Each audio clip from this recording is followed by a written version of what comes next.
This is the Clover. It's a coffee maker that works sort of like a cross between a French press and a vacuum pot. It uses sort of the best of both worlds. The way it works is you dump your coffee grounds into the top side of this machine here. This chamber lowers, hot water rushes out, and it brews for just a really quick, less than 1 minute time. It depends on the coffee. When it finishes brewing, the elevator lowers again and it creates a vacuum that sucks the coffee through this little 70 micron filter. When the coffee gets down here, it just comes out of this little spigot here, and you've got yourself a fresh, individually brewed cup.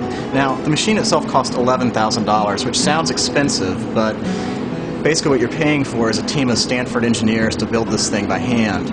You're also paying to get an individually crafted cup. Unlike a French press or a vacuum pot, you can design a specific brew cycle for the beans that you're going to brew. So if I'm going to brew one of these nice Cup of Excellence winner San Jose beans, I can take my Clover here and program in a brew time, a brew temperature, and how many grams of coffee I'm using, and it'll give me a custom brew that I wouldn't be able to get with, say, a French press or a vacuum pot.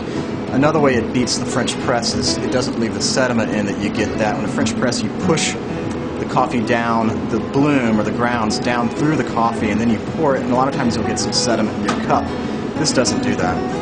Now, Starbucks just bought the company, so you're not going to be able to get any more Clovers unless you work in a Starbucks store. Right now, there are about 250 machines that are in the marketplace, and other than those, unless you're somewhere like Ritual that has 4 of them, you're not going to get any more. Now, Starbucks has bought all these machines, and the question for them is can they get the beans to go in it? Starbucks isn't known for having the best quality beans. A lot of people say they over-roast, or that their beans sit around too long, or they're too much blends instead of single origins. I guess we're going to have to wait and see. Starbucks says they're going to get better beans, but who knows?